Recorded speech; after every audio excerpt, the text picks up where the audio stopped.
Hi, it's Mark Owen from Moose Marketing and PR, the editor of Punchline magazine, and welcome to Punchline Talks, the business breakfast briefers, where each week I invite a panel of experts to talk about their own individual business sector and their own individual business. And finally, what's caught their eye in this week's Punchline. Before I start, I'd just really like to thank our sponsors, Hazelwood's accountants and business experts. And they make rather nice coffee too. I can see that there. Anyway, right, we'll move swiftly on. So let me introduce you to the panel. Today we've got Stuart Emmerson, Director of Business Development at Hartpury University and Hartpury College. We've got Will Abbott, partner of Randall Payne Accountants. He's also chairman of the board of Gloucestershire College, a very keen cyclist who likes to bounce down the road sometimes. We've got Sarah Mansfield. She is the director of Ladybellegate Estates. Sorry about that, Sarah. The £3.5 million food dock that's being developed in Gloucester Docks. And finally, last not but least, Nick Broady, Managing Director of Avenue Cars. He's also the chairman of the Pied Piper, celebrating his 10 years. Wow, Nick, who ever thought 10 years went so quickly, hey? Anyway, let's get on with the show. We'll just have a quickly bring up the newspapers. So, oops, Daisy. He says, there we go. Okay, let's just run through the headlines, courtesy of the BBC. Captured British fighters sentenced to death. The Metro, Putin's pawns. These are again about the two chaps that have been there. There's actually a Moroccan prisoner as well. He's been sentenced to death. We've got British men sentenced to death in show trial. The Daily Mail, UK outrage as two Brits face firing squad. The Guardian, low-paid care workers can't afford petrol to get to work. The Times, drivers join rail strikes as ballots set to spread.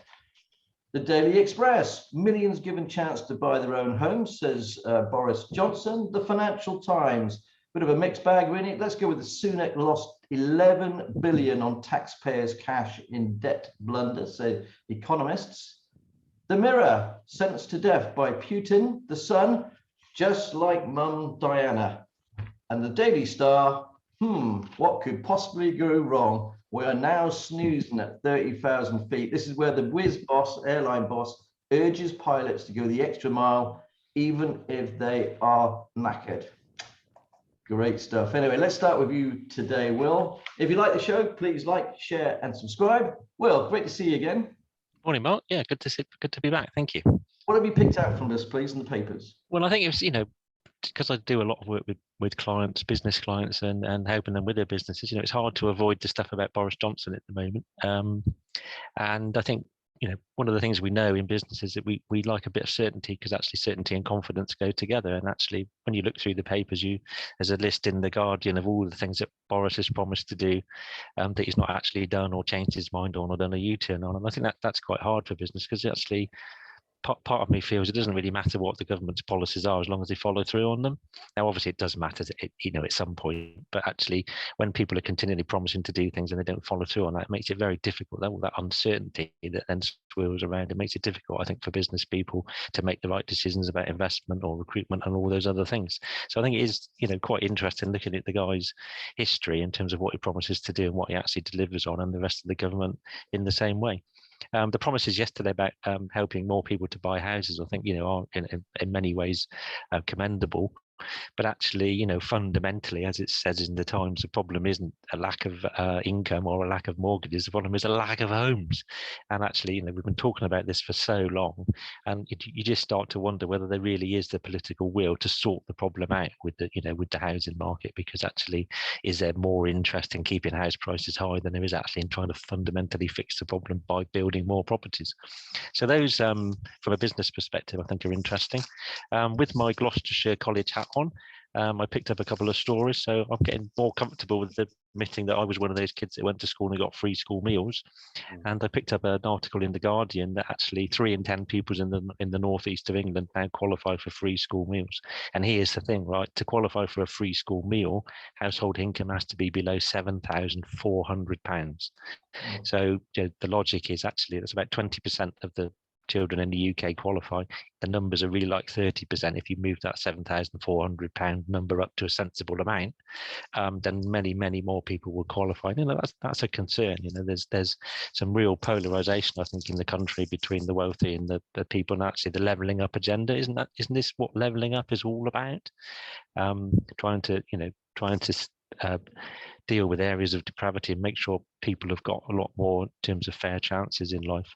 And then I also picked up another story about children, which the UK has fallen behind on COVID vaccinations for children, which is interesting. So we're behind Europe, we're behind the US. So another story where we're not looking after the next generation very well. And when we're sat here talking about shortage of people and resources, we need to look after our children, because they're the next generation that are going to come in and do the work. The final story, Mark, that I picked up was, did you know they discovered the wreck of HMS Gloucester off of the coast of Norfolk? No, I didn't Who know knew? that. Who knew? Who knew? What paper is that? That's in the Eye paper. I'm impressed you bought so many papers. Actually, I had to go and find a local shop this morning, Mark, to keep you happy, and I had to find one that was open at 7 o'clock as well, which was so. Yeah, apparently the HMS Gloucester sank in 1682 while carrying the future King James Stuart, and they've just found the wreck. So hopefully there'll be some gold coming home to Gloucester from that, because it must belong to us if it was on HMS Gloucester. And with that, it's a nice way to finish. Thanks very much. And talk about goals and what's happening at Gloucester Docks at the moment. Hiya, Sarah. Morning. Good morning. Before we get onto that, let's talk about what you picked out in the newspapers, please. Yeah, no, Will's done a very good coverage, I have to say. Just picking up, I picked up on the point about children as well. The NSPCC is talking about the huge increase in abuse of children picking up from the pandemic. There's a lot to talk about there, but it's difficult, isn't it? There's been so much joy in the news this week, really, on the economy, hasn't there? So it's difficult to pick the stories, but from rail strikes, house buying, and cost of living, it's fundamentally the cost of living crisis is rolling across the agenda, and it's unavoidable. We can't not talk about that. It affects both businesses and our community that are around us. And though we're a developer, essentially we are building a business about hospitality, and that needs people, that needs businesses, that need supply chains, and it's a tough world for people to operate within. We're relatively fortunate in that we are talking to businesses who are local, that they're creating their own supply chains, that they're producers in themselves. So that's a good thing, But I think as a community, we've got to be aware that this is a tough time, for the people around us, for the children who are growing up in those communities. And these stories are just rolling across us day after day, and can't be ignored. The big one, obviously, is the rail strike, I think, as well. I think we can't avoid the rail strike. The impact on the infrastructure around us. They're now talking about the Commonwealth Games. That we would hope that the Commonwealth Games bring us some benefit within Gloucestershire, but now potentially the rail strike are going to hit those games badly. So it's there's a lot of bad stories out there. I was trying to find a positive one actually for you, Mark. I found quite a fun one, because we are passionate in the Food Doc about litter, and I found a fun one in the Times. Apparently in Malmo, they've introduced litter bins with erotic waste disposal bins, and when you post your litter through the litter bin, there's an alluring message. Slightly concerned, it's a female voice, I have to say, coming through that, but nevertheless. So that's what they're doing to try and reduce the litter within Malmo. The world in which we live is all important. We're passionate about keeping places clean and tidy. So I thought that was quite interesting. I don't think it would wash in this country, because there'd be, not being funny, the woke brigade would be out moaning. I'm not saying we should do it. Don't get me wrong. I'm not. I just thought it was a fun story. I was trying to lighten the load here. No. It's funny you should mention about, obviously, the hospitality. There was a story yesterday about which we're running today. The follow-up to it was about how somebody's who run a pub basically handed the keys back over because she cannot afford the electricity now, and gas costs were increased by £20,000 to run the pub, and it was the equivalent of selling 1,500 pints of lager to stand even. And this is a big problem that we've got coming down, isn't it? The line. How the hell can businesses, big companies, with very, very small, tight margins, especially in the hospitality trade, make it work financially. Anyway, I'm sure we can come back to that. Thank you ever so much, Sarah. Great to see you. Hey, Stuart, nice to see you again, mate. Good morning, Mark. Thanks for having me on. So I've got three stories that I picked out, one relating to the economy, one relating to education, and one relating to sport, a positive sports story like Sarah, trying to navigate my way through the papers and find something positive.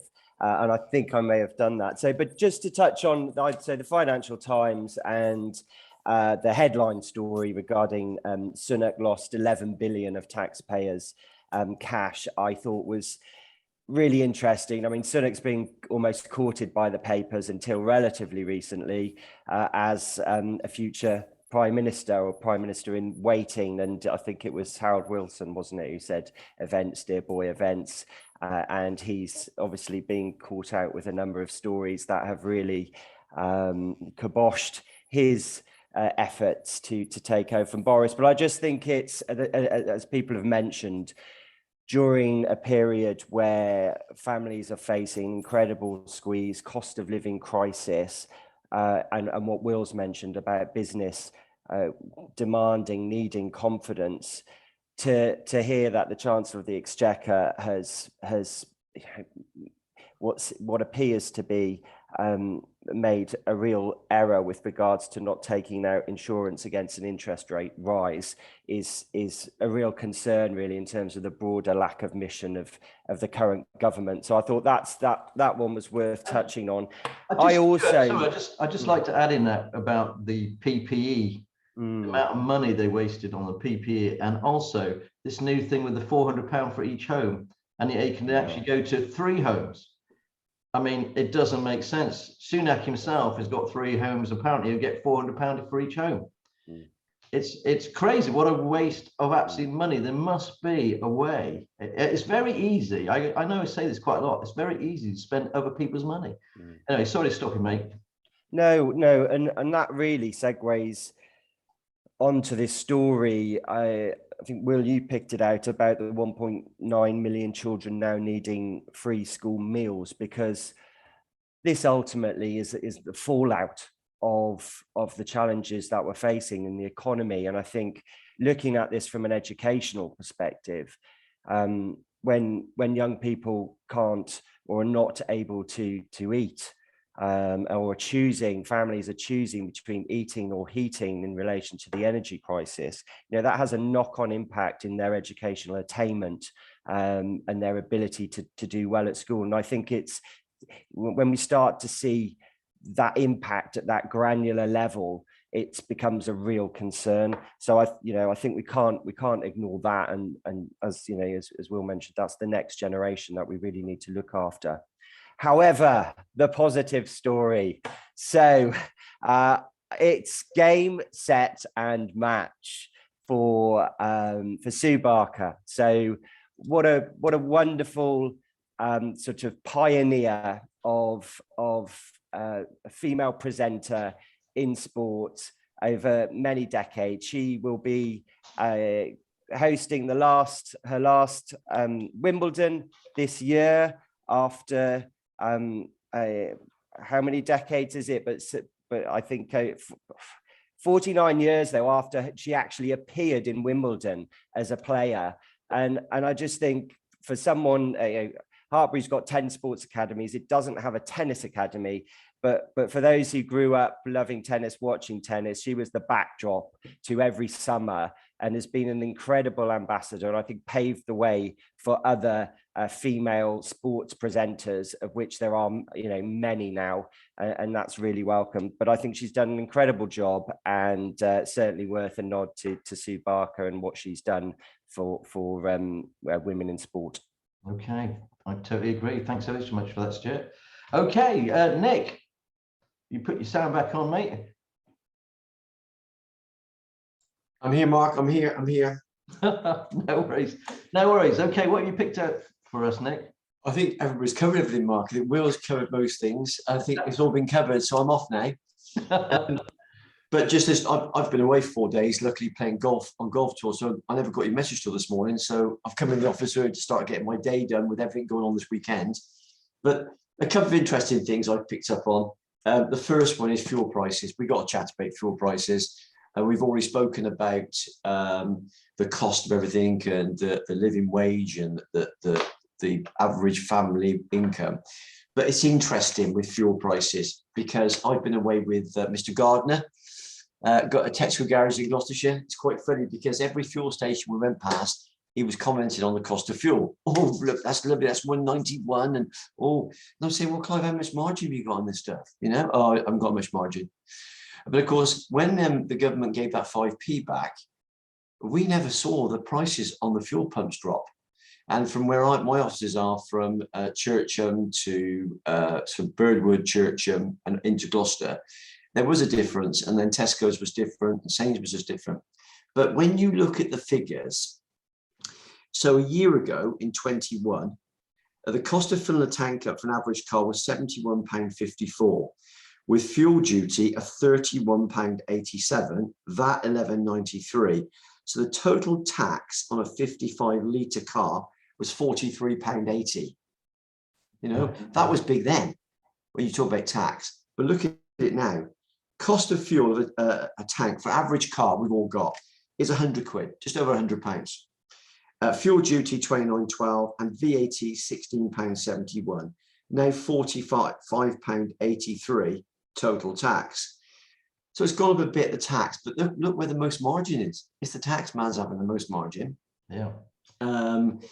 But it's interesting when you read other articles about the cost of oil per barrel landing, that hasn't changed very much at all.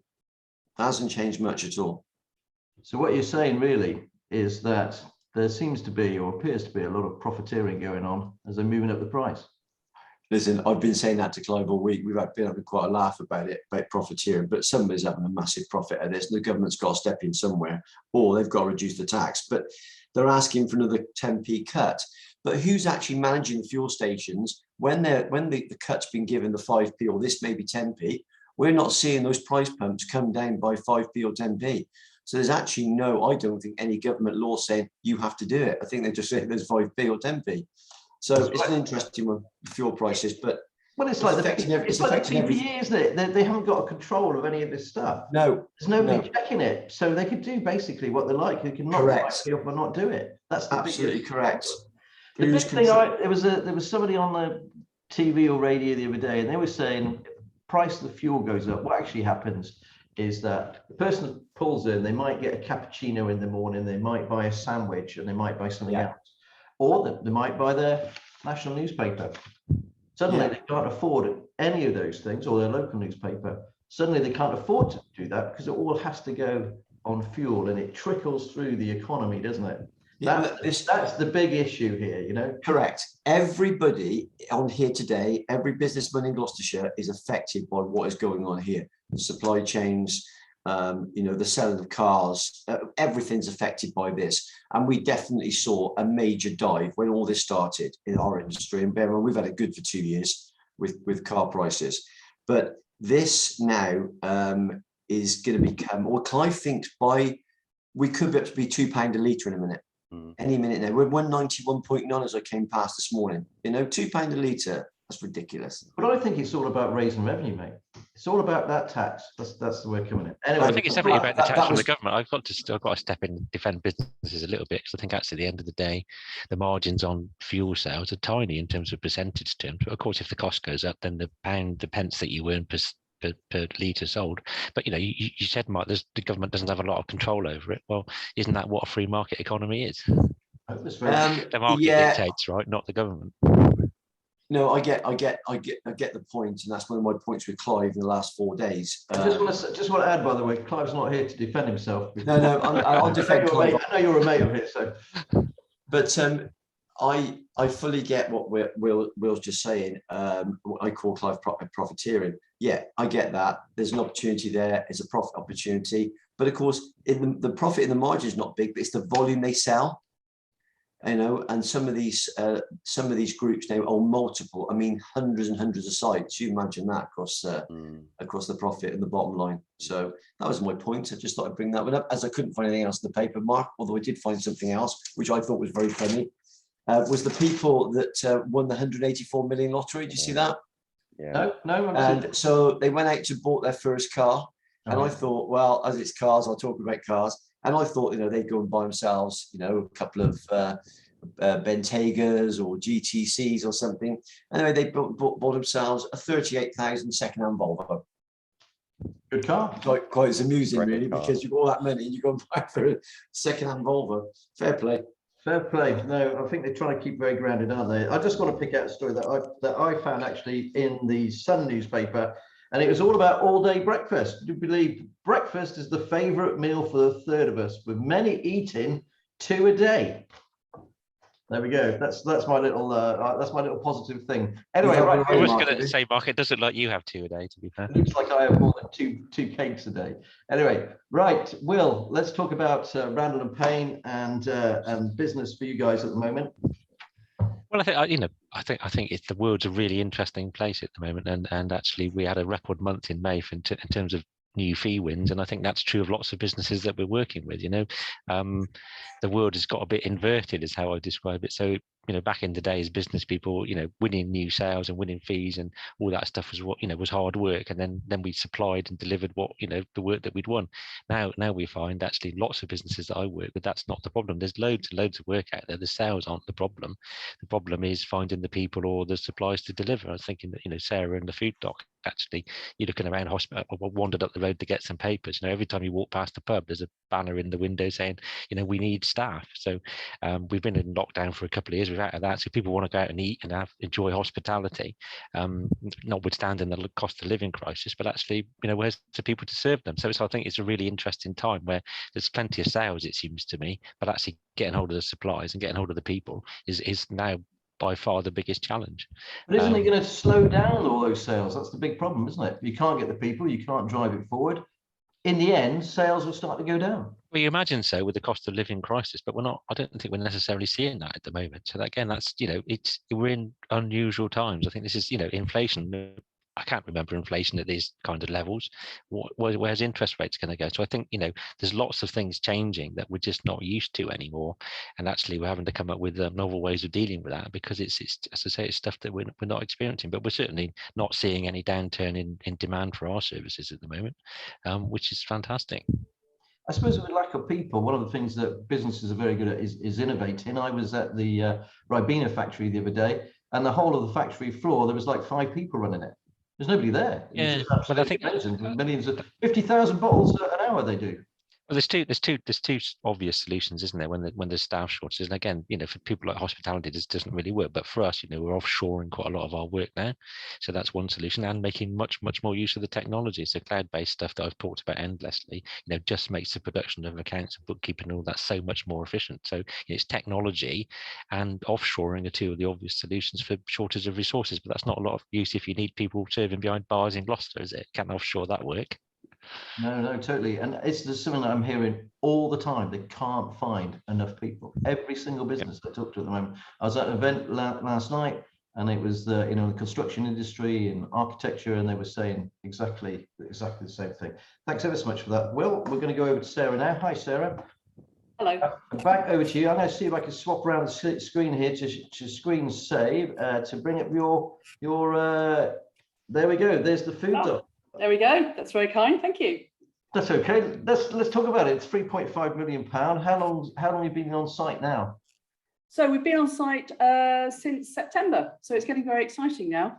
You can see now the structure taking shape, and the seals went in, which helps that, so that you can see now the levels that we've got. There are the businesses that are going to trade at quayside, and then there's the deck level, which is the level above that, and then we've got those lovely townhouses that sit at the top 2 levels and are accessed off commercial roads. So you can really start to see how it's come together, and it is hugely exciting. We are, what I must say, really grateful for the support and enthusiasm from Gloucester. It's been fantastic. We've really enjoyed working with everyone here and getting this ready for the city. And it's a little bit like Will. It's strange times at the moment. Having all of us talked about the economy and cost of living, what we're finding is a huge enthusiasm and a huge level of interest for this project. So actually, we're turning away national brands because we want it to be local and regional businesses that we're talking to, and able to sort of pick our way through businesses that are approaching us and finding the right mix of food offers and so on that we want within the dock. We've announced 5. I'm going to announce today, Mark, especially for you, another name, another business that's coming, and that will be Elote. Elote will be Elote, E-L-O-T-E, and that'll be a Mexican food offer, really nice, slightly different sort of feel and vibe from some of the other more street food type offers. So this will have cool natural interiors, a slightly slower pace, really fine attention to detail to the food sourced from Mexico. So a lovely sort of balance with the other businesses we've got, and that's the 6th name that we're going with, that we're announcing, and we'll keep doing that until we get this really nice range of mix of uses. We're still looking for. Sorry, Mark. Can you just go back to who are the others that you've already got, just so the panel knows? So we have Bellamere, who are the pizza operators. We have Holy Gelato, who are the local farm that I'm sure lots of people know. Most delicious gelato, I have to say. Siblings, who are local from Gloucestershire. Strip Steak, who are already in the Five Valleys, and they've got a great quick food offer that they can send at high quality, and then Chuck Burgers are coming in, and so now with Elote, that's the 6th one. We are really looking for some lovely Southern and East Asian food, and we're still seeking, amongst other offers, we're still seeking a really lovely cafe, coffee, brunch, food day, and that's a really wide group. So we want something very interesting for that offer. So we will, keep chatting to new people and bring out all those others that we're talking to in the background as well. So it's all good news. Lovely to have such interest and such support from everyone. Well, no, thanks ever so much for that, Sarah, and thanks for your invites. Hopefully I'll get another one very, very soon. That'd be great to wander around. And if you haven't had the chance, by the way, to see the videos, please watch them, because there is nothing like, I can just see it sitting out the back there, having a drink with you guys, overlooking the dock basin. It's going to be fantastic. It's lovely. And also the townhouses up on the upper floors. We've got great views over the docks, and then also actually, I think you and I stood in there, Mark, didn't we? And you can look back at the cathedral as well. You can see both ways. We have. I've got a great photograph of you guys there as well. Thanks ever so much for that, Sarah. Thank you. And thank you for the scoop. We always like a scoop. You're welcome. We always like a scoop on the show. Who is it that own it? Sorry, the Mexican company. So it's Lewis. It's actually the business that also bought us Chuck, Lewis Spencer. So he's come along as well with that one. Okay, great stuff. Thank you for that. Stuart, let's talk about the university. Wow, lots of stuff going on at the moment.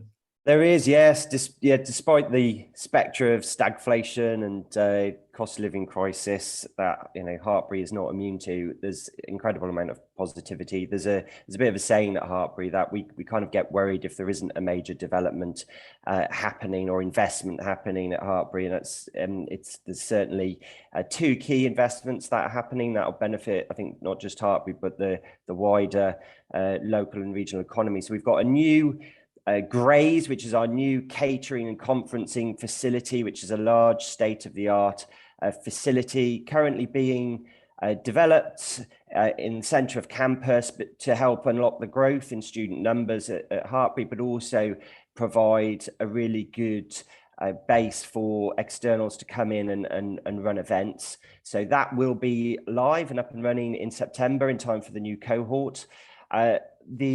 And then, of course, we'll move on to the University Learning Hub, which is linked to the Levelling Up Fund. So that's a fantastic multi-storey, state-of-the-art university building with a new library, cafe, lecture halls, innovation suites. So we're really excited about that, because that's going to be a real centerpiece and will help attract those students to the area, and is going to be a really exciting sort of opening project. That's due to come on the following year, with the following September. So looking forward to that. Two other things wanted to touch on. Mark, last year you were really helpful with our Kickstart campaign, and we're looking to launch that again. I might call it Reboot, since that's what the economy could do with. And that is a sponsorship campaign looking to shine a light on all our sports academies. So many people know about the fantastic, the rugby, and the women's rugby, in fact, is superb, playing in the Premiership. But we wanted to shine a light on the golf, on the women's netball, on the football, on the modern pentathlon, etc. So look out for that in the coming weeks, and Mark will have a chat about that. And then the last one really is just a spectacular lineup of events over the summer, which is really welcome to see. So we've got, starting with Open Farm Sunday, this Sunday, a free event. It will take place at Hartpury. That's a national campaign, really, just showcasing all the good things that take place in the farming world. Hartpury has a commercial farm, so do come along. And then we move on to 3 fantastic equine events. We've got a show jumping spectacular, Sunday the 26th to the 29th of June. Again, a free event. So just thinking about those families that are struggling at the moment, actually real quality, lovely environment. Do come along, check out details on the website. Then we move on to the Festival of Dressage, Tuesday the 5th to Sunday the 10th of July. That one's just £6 per person, Friday, Saturday and Sunday. Do come along. And then the real centerpiece is the Euros are happening at Hartpury. So this is dressage and eventing, European Championships for young riders. So the best young riders across Europe descend on Hartpury, and that's Monday the 25th to the 31st of July.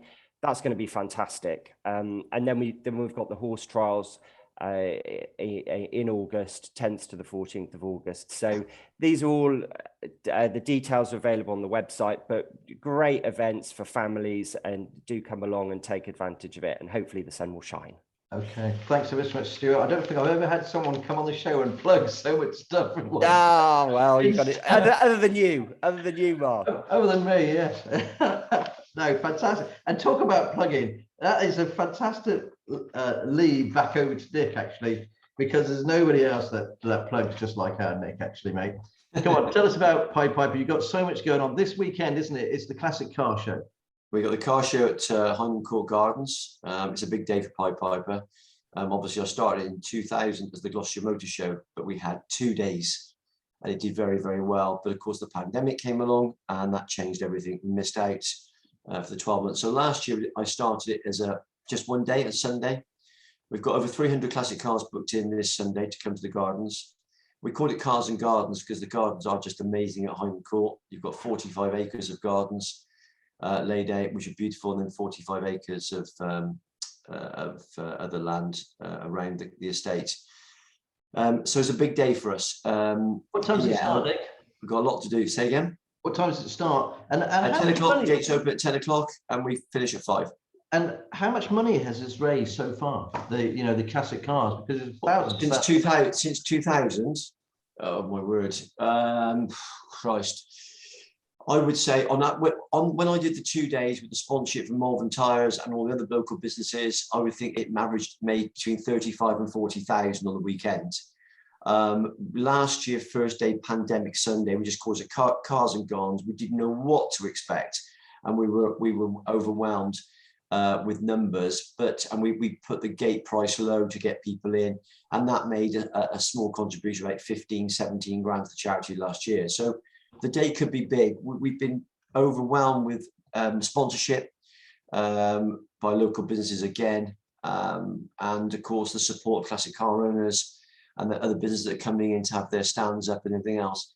So hopefully it's going to be a big day for the charity and a big day for money. But it's been a long old journey. But there's a lot to do today, Mark, and a lot to do tomorrow before Sunday. I know. I really appreciate you coming on, and so late in the day as well, mate. Very quickly, I'd like you to explain about your own golfing challenge that's coming up as well. I think I've got it in my diary somewhere. You're playing 4 rounds of golf, isn't it? Yeah, so it's a week on Sunday. So the charity and people came in and said, "What's Nick doing as chairman of the charity?" So they asked me to run the London Marathon. I actually politely told them that they could go and walk away. So I decided that I play golf. As you know, at Brickhampton, been there since '99. So I'm playing 4 rounds of golf on 4 different courses in the county in one day. So I will start at Rodway somewhere about first light, and we're hoping it's 3:30 in the morning. Get that done, get to Matson Country Club, and then drive to Lillybrook, and then back to my own club, Brickhampton, so the 4 rounds. So I might not be walking for a few days after next Sunday, but hopefully I'll get round. Now, I know how competitive you are. You're probably trying to beat every single person you're playing against anyway. It's not just about you hitting a few balls, is it? No, that's correct. Luckily, I've got the club captains playing the front 9, and then I've got a few local celebs playing the back 9 with me. So at Brickhampton, I've got Phil Vickery. We've got Charlie Sharples over at Lillybrook, and I've got Billy 12 Trees at Gloucester. Because it's 3:30 in the morning, I couldn't really get anybody out of bed at that time, although the captain is coming out to play 9 holes with me. So it's going to be stressful, but it's been preparation since January. Titan Performance Gym has been helping me every week get fit or fitter, ready for it, because it's going to be punishing. But and I managed to choose the hilliest course in Gloucestershire, which is why I did that. I just have no idea. Yeah, that's just absolutely bonkers, mate, to pick Lillybrook. Okay, thanks ever so much for that, Nick. Okay, let's quickly round off with what stories caught your eye in this week's Punchline. We are over time already, but Will, what's caught your eye?